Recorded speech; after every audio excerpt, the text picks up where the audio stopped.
सबसे पहले तो आप सभी लोगों को बहुत सारा थैंक यू कि आप लोगों के प्यार और सपोर्ट से ये जो हमारी फैमिली है वो 25,000 लोगों तक पहुंच गई है। तो अपना प्यार ऐसे ही मुझ पे बना के रखिए। आज हम लोग बात करेंगे बल्कि यूट्रस यानी बच्चेदानी में सूजन के बारे में। ये जो बल्कि यूट्रस की प्रॉब्लम है आजकल महिलाओं में बहुत ही ज़्यादा कॉमन देखने को मिल रही है। और अगर अल्ट्रासाउंड आता है और उसमें डायग्नोसिस में डॉक्टर ने नीचे बल्कि यूट्रस लिख दिया तो लोग खुद ही गूगल पे सर्च करने लगते हैं कि बल्कि यूट्रस है तो क्या दिक्कत है, अब मुझे कोई बहुत बड़ी बीमारी हो गई है, अब मुझे यूट्रस निकलवाना पड़ेगा। आज हम लोग इस वीडियो में पूरा यही डिस्कस करेंगे कि अगर बल्कि यूट्रस है तो उससे आपको क्या परेशानी हो सकती है, इसके क्या कारण हो सकते हैं, किन कंडीशंस में आपको परेशान होने की ज़रूरत है, किन कंडीशन में आपको बिल्कुल भी परेशान होने की ज़रूरत नहीं है, क्या सच में यूट्रस निकलवाना पड़ता है या फिर इसके अलावा इसका कुछ और भी इलाज हो सकता है। तो काफ़ी ज़्यादा इम्पोर्टेंट वीडियो है महिलाओं के लिए, तो वीडियो में अंत तक बने रहें। और अगर आप इस चैनल पे नए हैं तो चैनल को सब्सक्राइब करना ना भूलें। बल्कि यूट्रस यानी बच्चेदानी में सूजन, यानी जो यूट्रस है अपनी साइज से बड़ा हो जाता है। यूट्रस जो हमारा नॉर्मली है वो पीयर शेप दिखता है, यानी कि एक नाशपाती के जैसा दिखता है। और इसका जो नॉर्मल साइज़ है वो 7 से 7.5 सेंटीमीटर का होता है। और जो टीनेज गर्ल है उनका 6 से 6.5 सेंटीमीटर तक हो सकता है। और पीपल टू पीपल ये वैरी करता है। जब भी आपको प्रेगनेंसी होती है, डिलीवरी होती है या फिर कोई एबॉर्शन होता है तो बच्चेदानी जो है वो अपने साइज़ से थोड़ी बड़ी हो जाती है और वो पहले की तरह नॉर्मल साइज़ में नहीं आ पाती है। जैसे एक बलून का एग्जांपल ले लीजिए कि आप गुब्बारे को अगर फुलाते हैं, नॉर्मल ये पिचका हुआ सा रहता है, जब उसे फुला के आप पिचकाते हैं तो वो पिचक तो जाता है पर बिल्कुल उसी शेप में नहीं आ पाता है, थोड़ा सा डिफरेंस रह जाता है। तो यही चीज़ हमारे बच्चेदानी के साथ भी होती है। जिनको प्रेगनेंसी हुई है, 2-3 बच्चे हुए हैं, डिलीवरी हुई है, तो अगर आप उनका अल्ट्रासाउंड कराएंगे तो नॉर्मली जो उनका यूट्रस है थोड़ा सा बड़े साइज का दिखेगा। तो एज के साथ और हार्मोनल चेंजेस के साथ जो आपका यूट्रस है उसका साइज़ थोड़ा सा बड़ा हो सकता है। तो अगर आपको ब्लीडिंग या पेन जैसी किसी तरह की कोई परेशानी नहीं है, सिर्फ अल्ट्रासाउंड में बल्कि यूट्रस आ रहा है, तो इसके लिए आपको घबराने की ज़रूरत नहीं है और किसी भी तरह की कोई ट्रीटमेंट लेने की ज़रूरत नहीं है। लेकिन कुछ पैथोलॉजिकल कारण भी हैं जिनके कारण से यूट्रस में सूजन आ जाती है और ये कभी कभी आपके लिए इनफर्टिलिटी का कारण भी बन जाती है।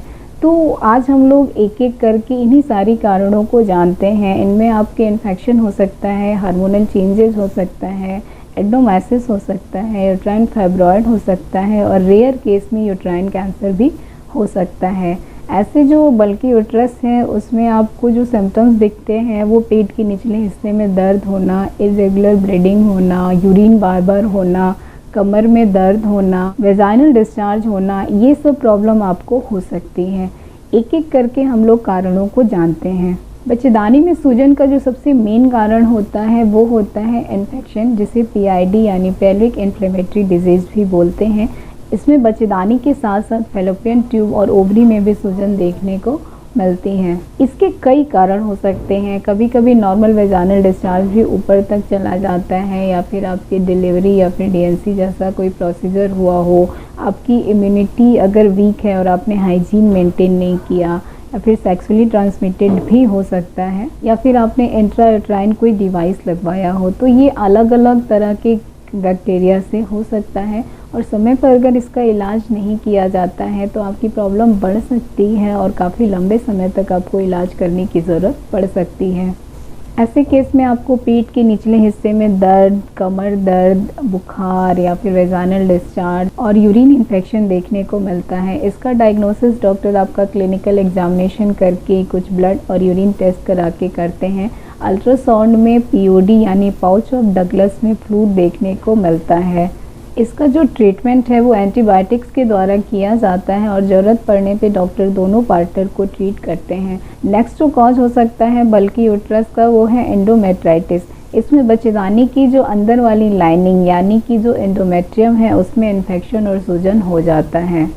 यह उन केसेस में देखने को मिलता है जैसे कि आपने अगर कोई एबॉर्शन की दवा खाई और कोई टुकड़ा अंदर रह गया, या फिर DNC या डिलीवरी जैसा कोई प्रोसीजर हुआ है, उस समय आपकी जो बच्चेदानी का मुंह है वो ओपन रहता है और जो नॉर्मल इन्फेक्शन है वो भी ऊपर तक पहुंच जाता है।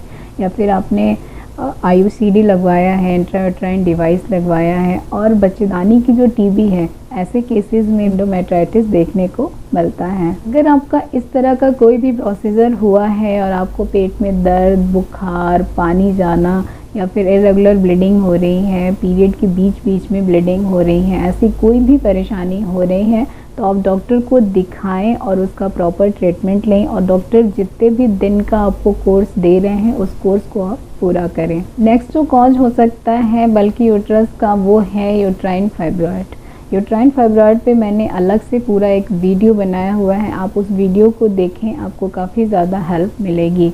मैं यहाँ पे शॉर्ट में इसको डिस्कस कर देती हूँ। जो यूट्रस है इसकी 3 लेयर होती है, एंडोमेट्रियम, मायोमेट्रियम और पेरीमेट्रियम। आपको जो फाइब्रॉइड है वो यूट्रस के किसी भी लेयर में हो सकता है।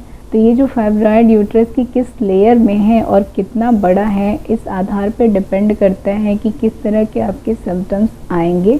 इसमें आपको इरेगुलर ब्लीडिंग हो सकती है, हैवी ब्लीडिंग हो सकती है, पेट में दर्द, कमर दर्द जैसी प्रॉब्लम हो सकती है। इसके साथ साथ अगर फाइब्रॉइड बहुत बड़ा होता है तो आपको यूरिन करने में या फिर स्टूल पास करने में भी प्रॉब्लम हो सकती है। इसके साथ ही अगर आप प्रेगनेंसी प्लान कर रहे हैं तो प्रेगनेंसी प्लान करने में भी आपको दिक्कत होती है और किसी तरह से अगर प्रेगनेंसी हो जाती है तो एबॉर्शन का जो रिस्क है वो बना रहता है। तो आपके सिम्टम के आधार पे और कितना बड़ा फाइब्रॉइड है, आपके बच्चेदानी की किस लेयर में है, इस आधार पे डॉक्टर डिसाइड करते हैं कि आपको मेडिसिनल ट्रीटमेंट देना है या फिर सर्जिकल ट्रीटमेंट प्लान करना है। नेक्स्ट जो कंडीशन है जिसमें आपको बच्चेदानी में सूजन हो सकती है वो है एडेनोमाइसिस। एडेनोमाइसिस की कंडीशन आजकल बहुत ही कॉमनली महिलाओं में देखने को मिल रही है। इसमें जो यूट्रस के अंदर की लेयर यानी एंडोमेट्रियम है वो बीच वाली लेयर यानी कि मायोमेट्रियम में एंटर कर जाती है। इसके कारण से आपको काफ़ी ज़्यादा हैवी और पेनफुल ब्लीडिंग होती है और साथ ही साथ इनफर्टिलिटी भी देखने को मिलता है। इस टॉपिक पे भी मैंने अलग से पूरा एक वीडियो बनाया हुआ है, उसको आप ज़रूर से देखें। इसका जो डायग्नोसिस है वो डॉक्टर अल्ट्रासाउंड के थ्रू करते हैं और आपको हार्मोनल ट्रीटमेंट देते हैं या फिर आपको हार्मोनल इंट्रायूट्राइन डिवाइस लगा सकते हैं। अगर आपका एडेनोमाइसिस हार्मोनल ट्रीटमेंट से रिस्पॉन्स नहीं कर रहा है, आपकी प्रॉब्लम एज इट इज़ जैसी है वैसी बनी हुई है और आप बेबी प्लान नहीं कर रहे हैं, आपकी फैमिली कंप्लीट है, तो ऐसे केस में डॉक्टर आपको सर्जरी की सलाह भी दे सकते हैं। हार्मोनल इम्बैलेंस जैसे कि पॉलीसिस्टिक ओवेरियन डिजीज़ जो है PCOD है, ऐसे केसेस में भी आपको बच्चेदानी में सूजन देखने को मिल सकती है। ऐसे केसेस में डॉक्टर आपको हार्मोनल ट्रीटमेंट देते हैं और साथ ही साथ कुछ लाइफ स्टाइल और डाइट में चेंजेस बताते हैं। यूट्रस में होने वाला कैंसर भी एक रेयर कॉज है जिसके कारण से आपको बच्चेदानी में सूजन हो सकती है। इसमें भी महिला को बहुत ज़्यादा हैवी ब्लीडिंग और पेन होता है।